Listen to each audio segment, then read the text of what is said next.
Hi everyone, I'm so glad that you're here. This is our first Facebook Live. I think it's going to be really interesting. I'm hoping it will. I'm going to give everyone an opportunity to hop on. How long that's going to take. And I've got Kat here. She's going to translate all of the questions, hopefully into English. We should have a good time though. We're keeping it informal and I hope it's okay with everyone. I'm not a very formal person. So just bear with me. I'm told that there's an interest in how I evolve psychically, so I thought I'd give a little information on that. And we forgot to turn the phones off. Great. Basically, I was born in San Jose, California. I was raised in Almaden. As far as I'm psychic from birth. I was doing odd things when I was 4 years old. I've told this a few times, many times actually, but we lived in kind of not the woods, but rolling hills of California. And I was a wild child. I never liked staying home. I liked being out there in nature, roaming the hills, roaming the pastures. And I went to this house. It was a redwood house. And I was real thirsty, and I knocked on the front door of the house, and this lady opened the door. She had a bandana over her head. She had a house dress on. She was redheaded. She was pretty. And I told her that I just really wanted a drink of water, and she said, go over to the side of the house, and you can get your water there. And I went, okay. I thought it was odd she didn't invite me in, because I was just a little kid. So I went over there, and I turned on the spigot and got a drink of water. And I went to the front door and I knocked on the door for the drink of water. And she said I was very welcome. Well, my uncle lived on top of the hill. We lived halfway down the hill.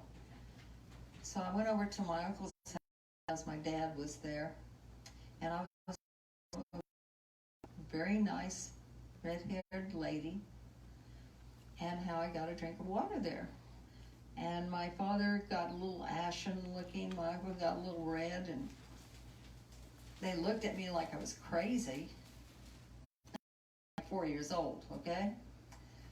And I said, what's wrong? And my dad says, why are you lying to us? I said, I'm not lying to you about anything.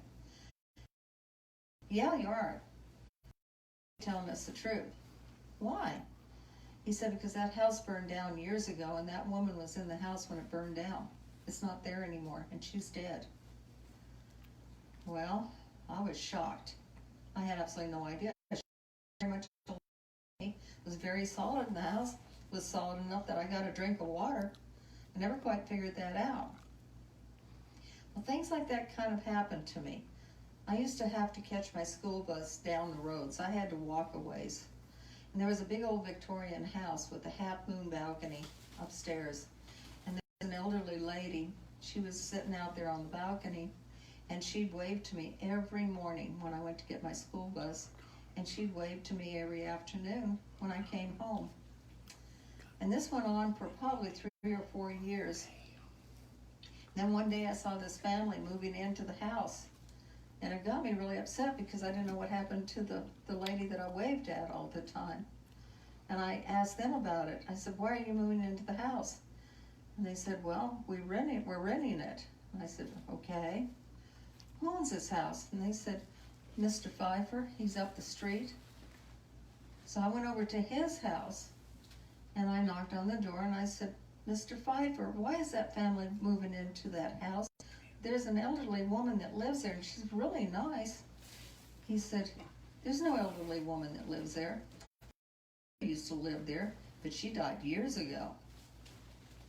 I went, okay. That's very odd. One night I was alone in the house. I heard this horse soldiers, and they were speaking in Spanish. Now the property, the area around there was all Spanish grant land. Very old. And it really frightened me because I heard them coming around the house and circling, I thought, around the house. And they spoke very loud. And then suddenly they kind of went away. I don't know exactly what that was about. When I was in school, I thought about it. He'll be home in a week. I promise you, he'll be home in a week. She said, what are you talking about? She said, how do you know that? I said, I don't know. I know. Well, he came back in about a week's time. And she thanked me for the information, but looked at me very odd from that point on. There was a young boy in my class when I was 12. He had disappeared. His name was Harry Lance. And I didn't like him too well, and he really didn't like me a whole lot either. I was always the runt of the litter at school. I was always real little, and I was always apparently a little strange, so the kids didn't take to me real well. The police showed up at my house, and they told my parents that they wanted to talk to me. So I went outside, and I said, what do you want? And they said, you know this boy? They handed me a picture of Harry, and I put it in my hand, and all of a sudden I started seeing pictures with a hunting gun, and there was a Latino boy, Hispanic boy behind him carrying a gun, and I saw the boy trip, and I saw the gun exploding, and it shot Harry in the back. And I knew that Harry was dead. I told the police this. I blurted it out, actually. I didn't have a lot of choice. It just came out. And they said, well, where is he? Where's his body? And I said, I don't know. They said, is it in the woods? Well, it's in the pastures, yeah. But I think it's behind his house, not too far, maybe a mile. Well, here, why don't you take us to him? Walk to where the body was. I think they thought I'd killed him or something. And I said, I can't. It's behind the house. His house. Well, they left. And the next thing I knew, I found out they found him. He was about a half mile behind his house. He was shot in the back. They did listen to me about the Hispanic boy. And they didn't arrest the boy. And he didn't get into trouble. But then I got a major reputation in school. It's like everybody then knew I was very strange. They can hear you. No, they're saying they can't hear her well. Okay. They can't hear. You can't hear well. I could hear. I had to turn it all the way up, so we're going to turn up the volume just a little bit. I'm sorry. Oh my God. Can you hear me now? That should be better. I don't think we can get it much louder than that. Okay. I don't think I can go back over any of that stuff before. Anyway, I got this reputation about being the one that told them who had shot Harry and where his body was. So all the way then I was continuously bullied about being a witch. The problem was I was raised a Baptist. Both my grandfathers were Baptist ministers, and I didn't know what a witch was. I didn't know what witchcraft was. So I didn't know what I was talking about, except I knew it was mean. And I asked my dad about it. I said, these kids are calling me a witch. What's a witch? And he said, that's witchcraft. He said, that's dark arts. That's things that we don't do anything with. We don't touch that. We're Baptist. Actually, he wasn't actually. He was an atheist, but my mother was a Baptist. So consequently, whenever they would tell me that I was a witch, I'd just tell them I was a Baptist. Didn't know what they were talking about. And wasn't there, did not play a part in anything, any way, shape, or form, witchcraft. So I kind of had problems all the way through. I started doing readings for people. It was kind of like an accident. There was a man that was sitting next to me at a restaurant. And I told him, I said, I know you just lost your job. I said, please don't worry about it. There's a silver-haired man that you're going to meet, and he's going to offer you a job, and it's going to be much better than you've ever had in the past. And I said, everything's going to be fine for you. Just don't worry. And he looked at me oddly and left. needless to say, I saw him about a week or so later, and he did get the job offer from a silver-haired man, and he was very happy about it. It's a great job. I was at a club, and a man came in, and he had a leather coat on, like a trench coat, but leather. And I felt a sawed-off shotgun. I didn't see it, but I felt it. And I knew that he was there to murder someone. And I told the people there to please call the police, that this man was there to kill somebody. Oh, I had a reputation for knowing things, let's put it that way. They did call the police in San Francisco. He was there to murder a guy. He was on a hit. Can you hear me now still? Yeah. I'm hearing now. They're hearing you better now. Mm-hmm. Some are still having trouble, but most are hearing fine. Sorry. Anyway, I never did this professionally. It was always one of those situations where it always just happened. And I would blurt stuff out. I remember in high school, my gym teacher, I walked up to her and I said, "Congratulations, I'm so happy on your pregnancy. That's so wonderful." Well, she wasn't married. And she had just found out that she was pregnant. I did stuff like that all the time. Now, I know that a lot of you out there, actually probably more than we would suspect, have good psychic abilities, and you've had a lot of weird stuff happening to you too. And it's kind of tough because you kind of think, am I crazy? Do I need to say this stuff? Although with me, I didn't have much choice. It always came blurting out. I think it's something that you need to pay attention to. When I was in Washateria in San Francisco, this old lady came up to me and she said, "I'll read your palm for $1."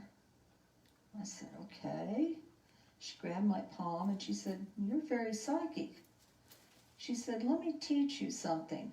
It's called psychometry." She said, "I want you to take my hand and tell me the first thing that you see. You'll see pictures that'll go across your mind screen. Try to slow them down until you can get one picture, and then tell me what you see." Well, I did this, and I closed my eyes, and I saw these pictures go across my mind, and I saw this old shack. I saw this white dog with a curly tail, and I saw a railroad track, and a big old magnolia tree. And she said, "That's my home. That's where I was raised. And that's where I lived." She said, "You're getting it." She said, "You can do this with ink on paper, not pencil, an item that has only been worn by the individual, a photograph." She said, "Just put your hand on it, let the pictures move through your mind, and then settle on one." She said, "After that, you'll begin to open up and they'll start asking you questions and you'll get more information." I went, "Thank you, I appreciate that. Do you want your $1?" She said, "No." And she left. Now, understand something. I've always had guides throughout my life. My guides are the Holy Spirit, Holy Spirits.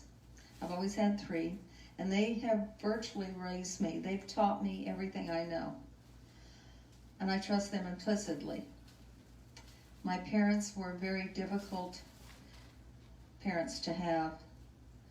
Both of them drank, and they could be quite violent. But my guides explained why they would do the things that they would do.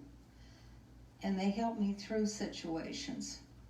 And they let me know that I was never, ever alone, and that there really was a God, there really was a devil, and there really was Jesus Christ, and I could rely on God, them, and Jesus Christ, and I've done that my entire life.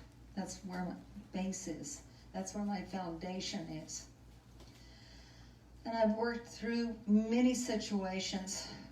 As a matter of fact, I've worked on a lot of serial murder cases, a lot of murder cases. And I always remember that they're with me, they're helping me, they're guiding me, and that I'm going to get the information that's needed for the ones that need to hear it. And if I can put someone away, I'll put them away. I do what I can to do what's right at any given time. And I've always tried to be always very, very honest.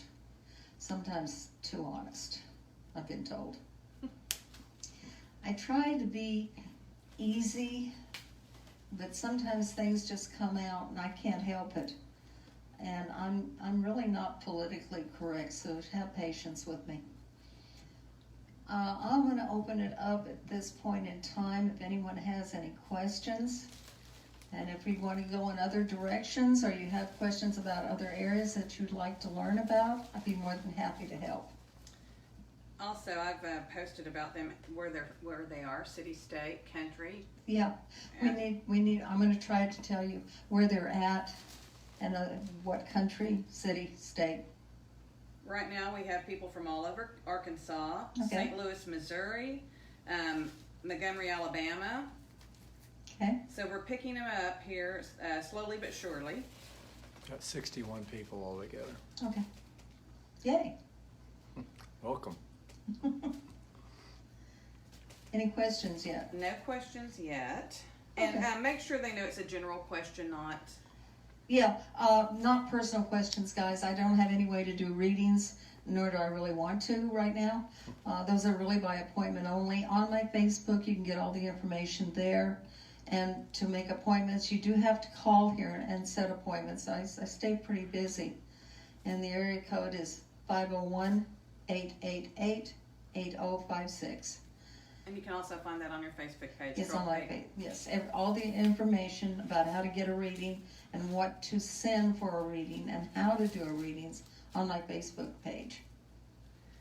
Maybe you could talk a little bit about how you do that. You were talking a little bit about the photos that you use. If someone is wanting to get a reading. When I do my readings, basically it's either in person. Of course, lately we haven't been having in person. We've been doing it by phone only. And what I have people do is send in the mail, or if they come in, bring with them photographs of anyone they want to know about. It doesn't matter who it is. And sometimes it's good to know about parents, siblings, ex-husbands, husbands, wives, ex-wives. Because sometimes you don't understand where people are coming from, and I can give you that information. Now, I'm not going to tell you I'm a fortune teller, because I'm really not, per se. I can tell you, if you make this decision, this is the probable outcome of it, and if it's a good decision or a bad decision to make. And sometimes I will pick up stuff in the future. I never know when or what it's about. Someone just asked if the police have ever thought you were the murderer. Yes. As a matter of fact, yes. You may want to repeat the question. I don't know if my question's coming across. Yes, somebody asked if the police ever thought that I was the murderer. Yeah, I worked in a murder case in Dallas, Texas. And it was a man that disappeared. And I told them that he had been murdered. And I felt like he was murdered by his roommate. And that he was in a car in the lakes there at Dallas, Fort Worth. And I told him the exact location of where the car was. And they said, well, the lake wasn't that deep. There's no way it could be. And I said, I don't care. That's what I'm getting.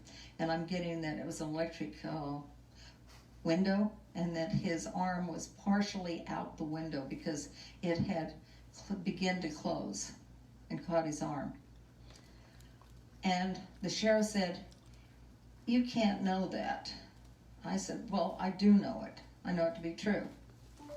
Well, a few months, about 2 months or so, they found the car. A fisherman found the car. He was, the lakes had kind of eased down. They'd not dried up or anything, but they had lowered. And they found the car, and his arm was partially out the car window. And so the sheriff said that he knew that I did it because I had too many details about the man's death and where the car was located. I also sent a picture, a drawing that I had done. And I said, look, I have not been to Dallas, period. There's no way in the world. He said, you come down here, I'm arresting you for murder. I said, fine, I'll bring the press with me. We'll have a high old time. He said, I'm just warning you. You show up here any way, shape, or form, I'm putting you in jail. I told the family. So we called the press and told them what he said. I didn't go to Dallas, though. I should have. I really should have. Oh, well. Well, you regularly work with police departments. I do. And federal authorities also. I work with police departments across the United States. Texas Rangers as well. And FBI also. FBI, yeah. I have several questions about the COVID. What's going on? Are you getting any messages about when we're going to be in the clear? I have not gotten any messages as to when we're going to be in the clear. I do feel like we're on the back side of this, like it's easing. I feel better about it. I know in the beginning of this, and this is going to sound really weird, but I'm weird, so. I woke up at 6 a.m. Saturday, I believe it was March 20th, 19th or 20th. Around in there. Yeah, I woke up and all I could think about was toilet paper. It was just awful. I had this driving need to go buy all the toilet paper I could possibly get my hands on. And I went, dear God in heaven, what is wrong with me? I'm sat straight up in the bed with this thing. And I said, I've got a whole bunch of toilet paper. I don't need any toilet paper. And I went, oh my God, and it wouldn't stop. It was like waves and waves and waves of this, You're you getting know? laugh emojis coming up. And it was people, violence. I picked up violence. I'm going to kill somebody over toilet paper. And I turned on the TV finally, because it was like 6 a.m. when I woke up.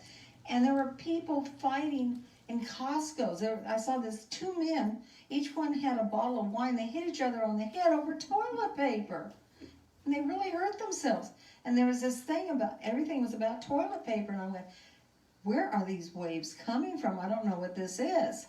So, and then I got another wave, and maybe some of you guys picked up as well, okay?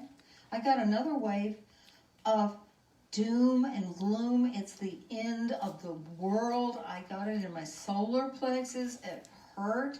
It just felt like the end of the world. That's what it felt like. And it kept sweeping over me and sweeping over me and sweeping over me. Sickening feeling. Yeah, and I called everyone that I knew and said, are you having the same thing? And one of the people were. And I went, okay, I'm not crazy, but this is bad. So I don't know where these waves were coming from. I really don't. It didn't feel, maybe it was mass consciousness, but the toilet paper, I don't know about that one. That was very strange. I think that one's still kind of going from time to time. So, but I do feel like we're on the back side of this. I do feel like there's going to be an easing, and I do feel like they're going to get what they need to take care of this. I felt really good about the hydroxychloroquine. I had a real positive feeling on that that's going to be the one that's going to get us where we need to be safe. And I found tonic water, which really seems to help. I started feeling sick about a week ago, Mother's Day, and I was really congested, and I thought, oh dear God, have I got something? I had some tonic water, and because it has quinine in it. And it has to have quinine. Yeah, it has to have quinine in it, which is what the hydroxychloroquine is quinine. And so I took a cup of it, and about 15, 20 minutes later, I started feeling really good. The congestion went away. And about 4 hours later, I started dropping a little bit again. I took another cup of it, and I started feeling really good again. I'm telling you what, that's really neat. No wonder they call it tonic water. Yeah. What did you mix with the tonic water? Nothing. But Oh, you- my gin, no. But you can also take zinc with it Yeah, you can take zinc with it, yeah. to boost it. Yeah. And also green chartreuse. Yeah. You The can take, stone. No, you can take vodka with it too. no. the liqueur You can take vodka with it too. with the green lard. No, with tonic water. We're being naughty now. Sorry. All right. This is what I have to put up with on Friday night. It's Friday night. Okay, I had my other question here and I lost it. I got tickled. Okay, someone is asking when's a good time to call. Right now you're only open Tuesdays and Wednesdays. Yeah, I'm going to tell you what. My guides put me in kind of like hiatus. It's really strange. They started cutting people back about 3 to 4 days before this all hit, and everyone called and canceled. And then they told me that I could only work on Tuesday and Wednesday. And outside that, the phone doesn't ring. It's very bizarre. It just doesn't even ring. But there's enough for Tuesday and Wednesday. We open up here at 11 a.m. Central. And we go until about 5:30. Someone asked if you would tell a little bit more about when they come in about the photographs, how you're using those. Well, I'll tell you what. I have to touch, okay? I have to hold the photographs in my hands. I have to touch them. I don't read the information by looking at them. I touch them, okay? Psychometry. I can hold a ring, something metal. I work on murder cases the same way. I've used watches off of the people that were murdered. Photographs of where the murder took place. Or if you have a haunted house, I can touch into the house and I can pretty much tell you what's going on there. And a little bit about who's doing the haunting. And I clear about a lot of haunted houses too, by the way. I can tell you what's going on with your spouses. General, different people. I can even tell you what's going on with you. And I also use handwriting. Yeah, handwriting, but it has to be in ink on paper. And it has to be original. I can't use copies. The copies simply don't work. And the photographs have to be on photo paper. They have to be on good photograph paper. Or on Yeah, I can actually work off the phone. Photographs on a phone. Actually, they work really well. Almost better than... More energy. Yeah, there's more energy, more pixels. Yeah. So that works well. They can just bring their phone in. We can have a grand old time. One lady asks if your deceased loved ones are able to see you. Yes, absolutely. Repeat the question. Yes, your deceased ones, your loved ones are able to see you. Now, it depends, okay? When somebody passes from the physical body, very often they do not go into the light. And they don't know to go into the light, or they don't want to leave their loved ones, or they may be heavy on drugs for pain relief, or they may be in a coma. And it's very difficult sometimes for them to get into the light. And what is the light? The light is the Christed light. It takes you directly into heaven, or the fifth dimension. And I'm going to tell you something, that Christed light has absolutely no judgment. I don't care who you are, what you've done, what your belief system is. If you go into that white light, you automatically go to heaven. That's it. Which is really nice to know. You don't want to be earthbound. It's a bad thing. And that's what people think of. That's what they are, ghosts. That you were talking about ghosts a little bit.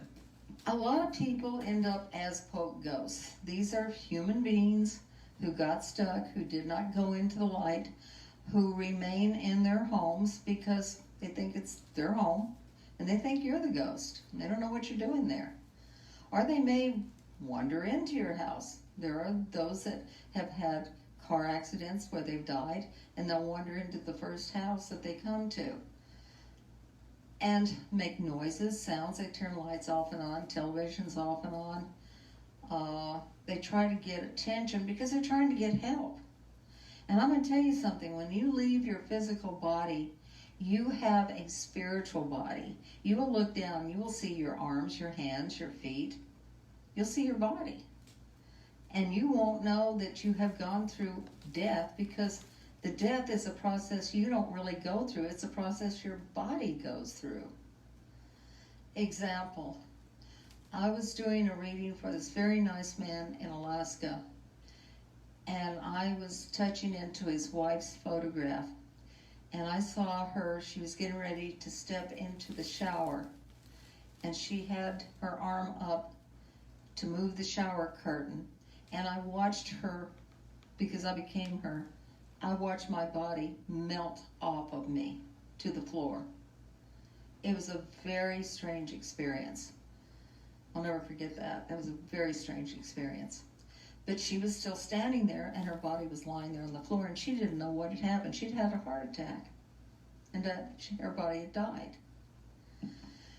So she was just kind of sitting in the chair in the front room, and he felt her there but didn't know what had happened or why. And we were able to get her into the light, because a lot of what I do is getting people into the light. I use the Band of Mercy to help those that are stuck, who are earthbound, and get them into the light by asking them to take them into the light in the name of Jesus Christ. And who's the Band of Mercy? The Band of Mercy are a group of souls who were bound into the earth plane as ghosts, if you will, that had not gone into the light, but got prayed into the light. And you can pray somebody into the light. They got prayed into the light, and they decided that they wanted to help others in the same position they were in. And they're now called the Band of Mercy. And they've been known for at least 1800s. There's books written about them, interestingly enough. And that's all they do. They're rescuers. A great question here is, how do you know the difference between if you're just thinking something or if your guides are trying to tell you something? Left versus right? I'll tell you what, it took me a while, because my guides were always there. And really when I would hear them, there would be a light buzz that I would feel. And they had a tendency, they kind of like talk over the top, inside of my head, over the top or to the right. And I heard them in my mind, and I had to distinguish between their voice and my voice in my head. And they were male, so I found out that it was a male voice. And the dark side can speak to you just as easily as your guides can, only they come from the left side, and they speak inside of your head too. Although I've had my guides speak as a voice outside of me. That's happened a few times. When the dark side talks to you, it's kind of like a third party, and they'll say, look how fat you are. Nobody really wants you around. Nobody likes you. Look, they're staring at you. You don't have on the right clothes. You look awful. Don't you feel awful? You're such a burden on everyone. They're very negative. You think you're beating yourself up? Nah, it's them. You just think that you're the one that's doing it. Your guides will never say anything of that nature to you. They'll give you information.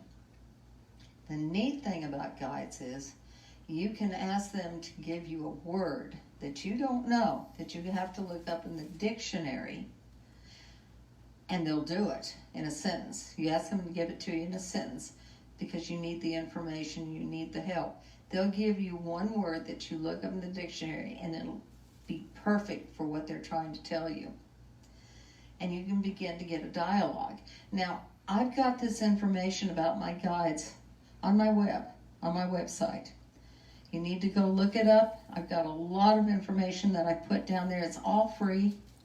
You can learn, you can get valuable information that you can apply. The neat thing about the information that I've gotten and that I give you is it works. It's tangible. It's something you can work every day in your life. It's not something that is all metaphysical and sounds really nice. CarolPate.com. CarolPate.com. Any other questions? We are getting a lot of different questions. Another one is, as a former client, I'm sure he's going to need to call you, but he is wanting to know about how to release grief. It's Eddie. Oh, honey. Oh, I wish I could tell you how to release grief. I went to the death of my husband a little over 2 years ago. And you can't release grief. You have to go through it. You have to work through grief. He's on 14 years. Then she's not in the light. He, the person who brought The me person, to you. the person who has passed is not in the light if you're still grieving. More than likely, yeah. Yeah, we're gonna have to get them. If they're earthbound and they're grieving, you're grieving. You're grieving each other. Just let it go. And they can call in and you can help get them there. Yes, I can do that. Yeah. But the actual grief process lasts for 2 years, not 14. There's something wrong when it's 14. Another question is, what types of readings can you do? As in, can you tell people about their health?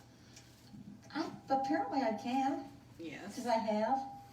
I don't play doctor. I'm not a doctor, okay? But I can sometimes pick up stuff along that line. Give them a heads up, like diabetes and things of that nature. I've worked with presidents of banks and told them who was embezzling and how.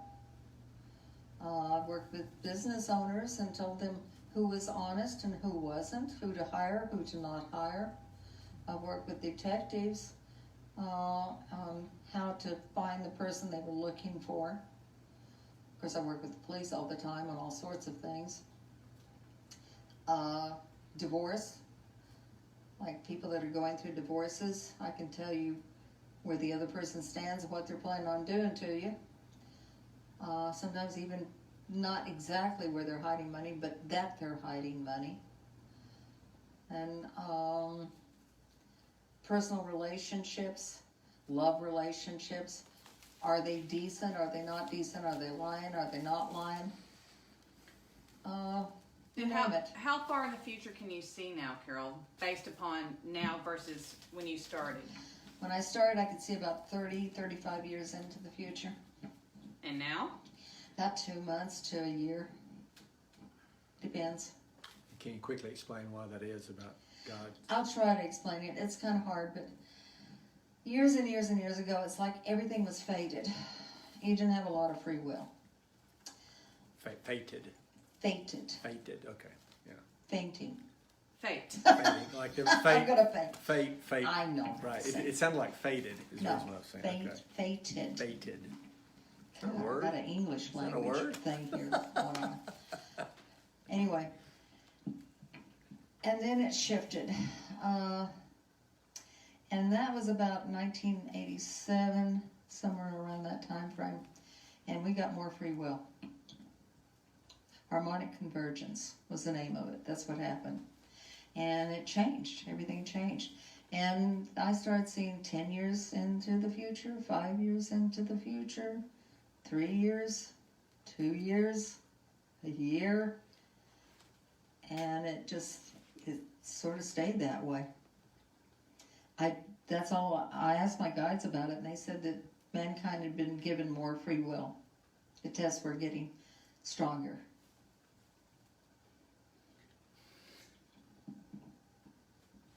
What? A lady wanted to know that when she was shopping, she saw someone who was dressed rather differently, Okay. and was asked if that could have been her guide. No, it doesn't work that way.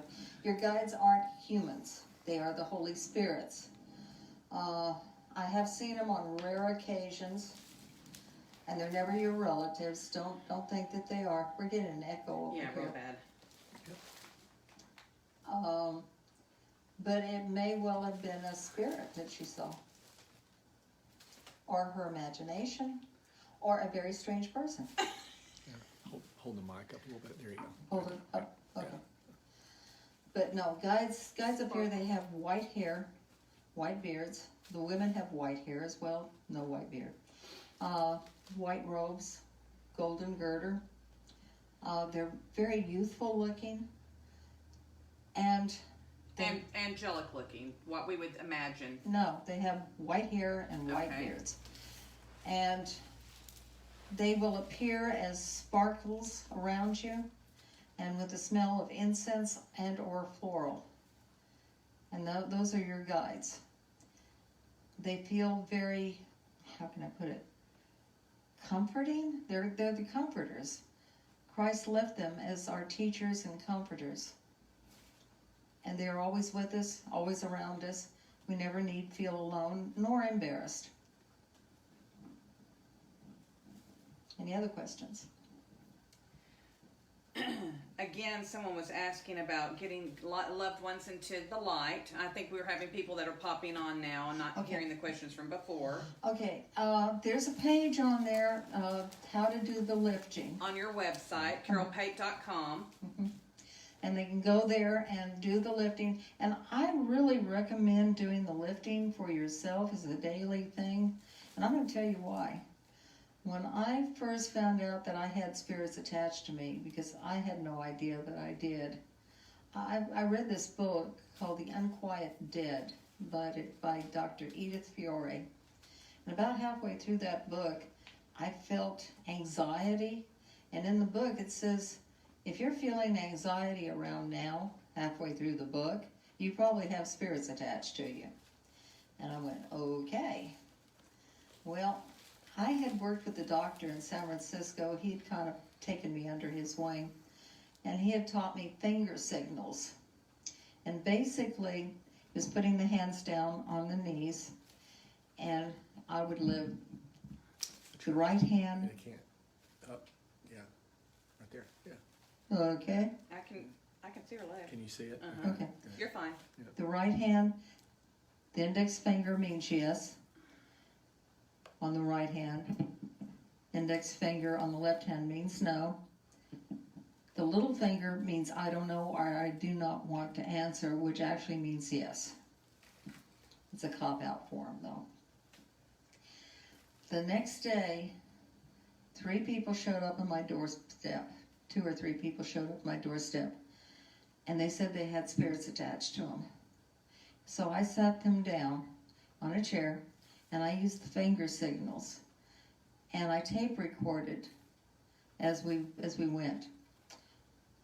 When I played the tape recording back, because I asked them yes or no questions, I got voices answering me that we couldn't hear, that only were on the tape recorder.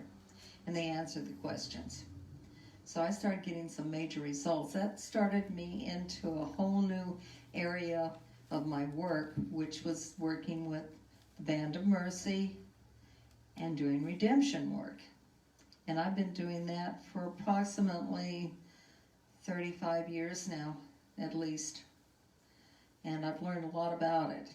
A lot about it. And I've gotten a lot of my information that way. A lot of formulas, a lot of prayer. And that's everything I've gotten there basically works. Another asks, are you able to tell if someone is a child molester or a pedophile? Yes. By their photo? Yes. If I can touch into them. Yeah, I know if they are or not. I know if they're a murderer. I know if they're a liar. I know if they're a druggie. Just virtually anything you want to know about them. Here's something that something you hear a lot. She says, I was 7 when I saw myself outside my body. What does that mean? Astral projection. Yeah. You can do that. We're all capable of doing it. Some people do it naturally. Some people have a hard time doing it. But our soul can actually leave the body depending upon certain situations. And we have cords. We have a silver cord which runs to the heart, and then the gold cord which runs to the brain at the very top. And we can travel astrally from one place to another without any danger, without any major problem. And it can be automatic. In dreams. In dreams sometimes. Yes, it does happen. Lucid dreaming, as they call it. Exactly. I was going to get to that question next. We also had someone ask earlier in the evening about how can you protect yourself against a psychic vampire? Someone trying to steal your energy. Can you grab me a cornelian bracelet, please? Give me one, please. Thank you, dear. Cornelian. We all have Cornelian. We all have them on. I mean, need. Cornelian bracelet. It's one of the best things I ever got my hands on. Actually, originally it was a cornelian ring. It was a solid piece of cornelian carved into a ring. And I was working with a team that was working with another psychic, and this was in Japan. And he was a very good psychic, but he was a psychic vampire. And he was able to use his abilities by pulling off of everybody else's energy. And I was told to put my rings on the middle finger of my left hand. Because you're dominant right-handed. No. Anyway. So I put the finger, I used that, and I later found out that I could use a cornelian bracelet the same way. By the way, on that trip, I gave one to my translator and to the medium that I brought with me on the trip because he tried to get their energy as well. And he couldn't touch their energy, which means that he couldn't do any psychic work. At all. At all. So, I didn't mean to do that to him, but I didn't want him nursing off of us. So, this really works. We're on the left arm. It works. And I don't know if it's true or not, but I've heard people say that if they're dominantly left, they wear it on the right. I don't know. My husband does. Does he? Yes. Can he tell the difference? Yes. Okay.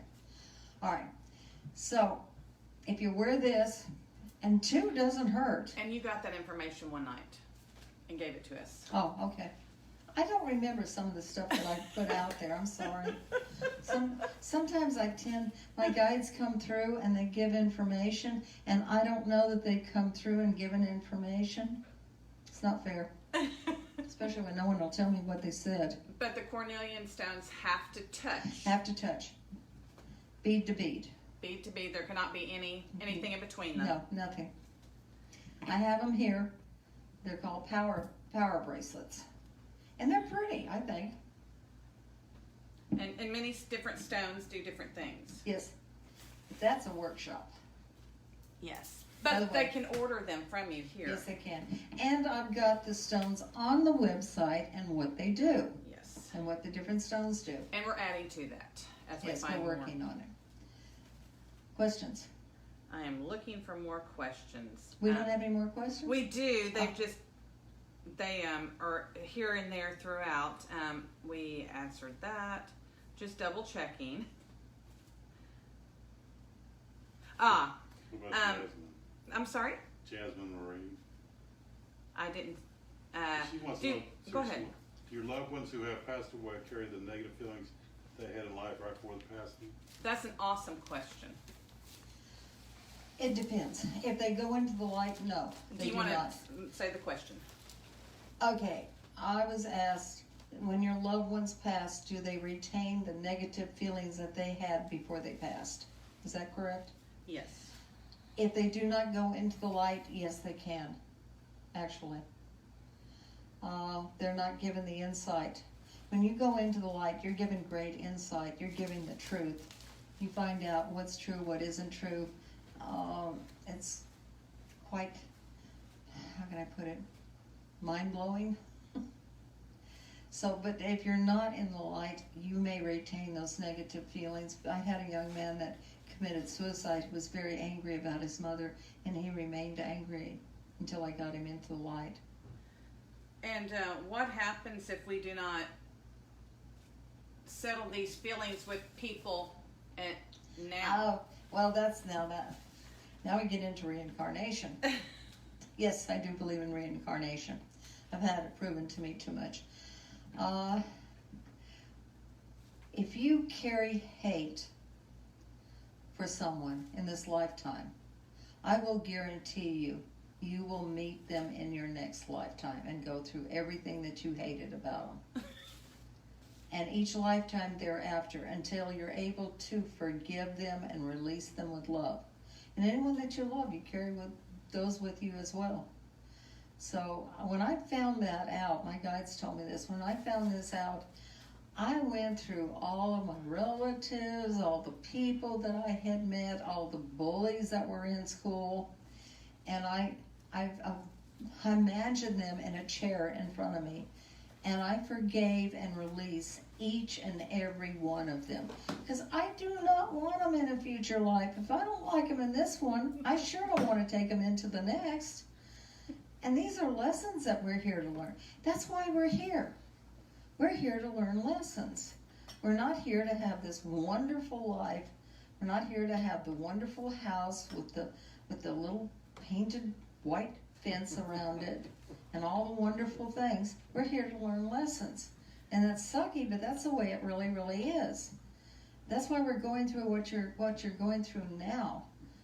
This pandemic, it's about learning lessons. How are you going to react to this? Are you going to react with fear? Are you going to be enraged? Are you going to be in self-pity? You're going to be scared to death? It's time to learn. It's time to learn. And that's what we're here for. What if someone has really, really done you wrong in this lifetime? Do you have to forgive them as a person? No. The way you forgive them is you forgive them as a soul created by God. You don't forgive the deeds. It's not about the deeds. You forgive the soul as created by God that's gone askew. They were perfect, created by God, they've gone askew.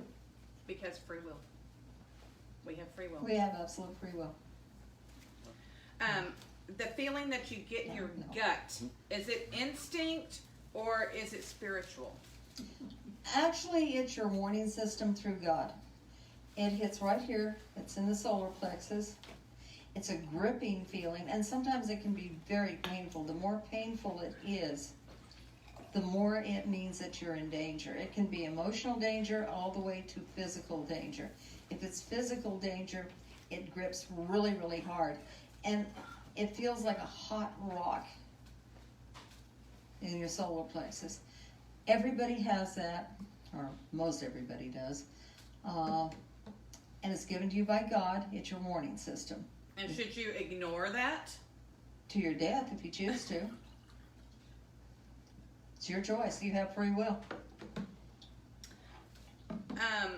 What happens to someone who has Down syndrome when they, do they still have Down syndrome in the afterlife?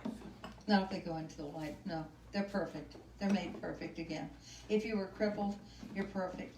The neat thing about it is when you go into that light, you are the perfect age. Of what you feel? Yeah, what you want to be. You can be a child if you want to. You can be an adult if you want to. But you're not crippled. You're glorious. You're whole. It's fabulous. How many guides do you have? 3. You have 3 guides. We all have 3 guides. At least. At least. But we have a basic 3 guides. Now we can call upon other guides, but these are human, and these are those that have mastered specific things like music, art, electronics, various things. And what about your pets? Do they go to heaven? Yes, your pets go to heaven. Yes, they do, most definitely. Immediately. Yeah. Well, the neat thing about pets is when they die, they go straight into the light, and then they come back. And they stay with us for approximately 2 months. And then they go on to the light. Now, they do that for 2 reasons. One is to get comforted themselves, and the other reason is to comfort you. They need your love. They need that comfort just as much as you do. So when they pass over, you may feel them like scratching at the door, jumping on the bed, or sitting next to you. You'll feel their warmth. It's very, very common. And no, it's not your imagination. It's for real. And you can also read the animals? Do readings on? Oh, yes, I do readings on animals. Definitely. Yeah, any kind. Snakes, birds, And dogs. actually, is it October that you do for the humane? When is that? No, I haven't done any for a while because my husband was so sick. I think I am scheduled up this October for Out in the Woods. I'm not positive, but I think so. That's if we can do it. Another question about when you die, do you get to see your loved ones who went before you? Yes, if you go into the light. When you go into the light, you get to see everyone that went into the light. And it can go to neighbors, friends, relatives you've never met, grandparents, great-grandparents. It's really, they have this big family reunion. And I can usually tell, like, if they're German descent, Italian descent, because they have the dress, if you will. And I can see by the food. There's always lots of food. You can eat all you want over there, which is really cool. And I get fat. Yay! Yeah. And drink too. And drink, yeah. Yeah. Drink of choice. I'll toast to that. Another question about when you pass was asking about your guide, and is it a family member? No. Your guides are the Holy Spirits. But your family members can come back and assist you into the light and help you and ease you. And you can ask the Band of Mercy, which I did with my husband, to remove all pain from him and to help with his family, to bring them, to comfort him and to ease him into the light. And I always ask for the Band of Mercy to take them into the light or into protected sanctuary in the name of Jesus Christ. Because you always have to give them free will choice, into the light or protected sanctuary. Protected sanctuary is actually in the light, but it's like a halfway house for those that are scared. It gets them ready. Yes. Prepares them. Let me just say, and that's because they have free will to not go into the light. They do. So, yes, if they're not going into the light, then protected sanctuary is the next best thing. Exactly. Yeah. Oh, that's another thing I want to bring up. Suicides are always earthbound. You break spiritual law called self-murder, and you get earthbound that way, and somebody has to pray you into the light. A family member. Family member, yes. Or loved one. Or loved one, depending.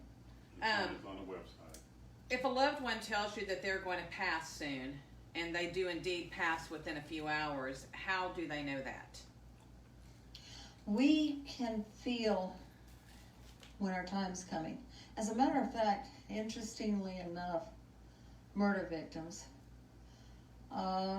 usually about 2 weeks before they get murdered, they start saying goodbye to everybody, bringing closure on everything, letting everyone know how much they really loved them and how much they really appreciated them. And very often we'll go out and buy their coffins and what they're going to wear. And they're more together than they've ever been. If they were emotionally unstable, they become very, very stable for that 2 weeks. And they'll tell people, I just have this real strong feeling something's going to happen, but it's okay, I feel really good about it. And then they pass. And it'll be a random murder. It's wild. People that are processing, they'll feel it about 2 weeks, and they'll feel it especially about 3 days before they pass. They start going in and out of their body, and the aura goes away 72 hours before they pass. A lot of times I know elderly people start having family members come to them, Their or mothers. those who are very sick. Yes. That's normal. Our friend Karen, my friend Karen who just passed, her mother came to visit her. Well, and actually in your reading that you said her mother actually came and took her. Took her, yes. kind of pulled her out of her Yeah. body and took her with her. Yeah, Yes. when she did pass. Yeah, It happens that way. yeah, So you're not alone when you pass. yeah. And most people, it sounds strange, but it's kind of like animals. People, they prefer passing by themselves, the actual passage by themselves, because they don't want family to try to hang on to them. That's why Indians would go off. Animals will go off because they don't want to bring grief to their loved ones. They don't want to hurt their loved ones. Well, it is 9 o'clock. Do we have any more questions? We're getting them here and there. Steve, do you have any more questions? I think we've covered most questions that were on tonight. We currently have 95 people. We had a 90. Everyone's excited that you're back, Carol. We've missed you. I miss being back, let me tell you. We want to go ahead and tell everyone June the 5th. June the 5th, hopefully we'll do this again. Yes, and if we can meet live, we will. If Yes. not, we'll at least be on Facebook. Yes, 8 o'clock. At 8 o'clock, we will...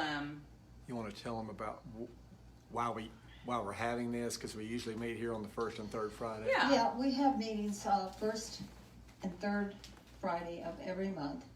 And it's New Age Christian Church meeting. And I teach. That's basically what I do. I'll usually have a topic, or sometimes I don't, and open up for questions. And I try to answer as I can with the knowledge that I've been given. And if I don't have the answer, I'm going to try to get it for you. Both spiritual questions and paranormal Spiritual, questions. yeah. And the get-togethers are here at Carol Pate Psychic Center. Yes, thank you. Right. Okay. So, and if they want to know where that is, go to the Facebook page. Go to Facebook Yes. page, Right. yes. Carol Pate Psychic Center. Yes. Okay. You can. I don't know if they can hear us. Okay. We're going to wrap it up, I think, now. Yep. I've really enjoyed this. It's been fun for me. It's been different for me. It's kind of neat. I've got to get used to the camera thing, so I'm not really shy or anything. I'm just not sure how to do this. Carol's always beautiful. Oh, thank you. That's what he said. Oh, thank you, thank you. I love you all. You take care. Be safe. Stay at home as much as you can. It's really safer right now. Y'all, if I find out anything, I'll try to put the word out, okay? Love you all. All right. Good night.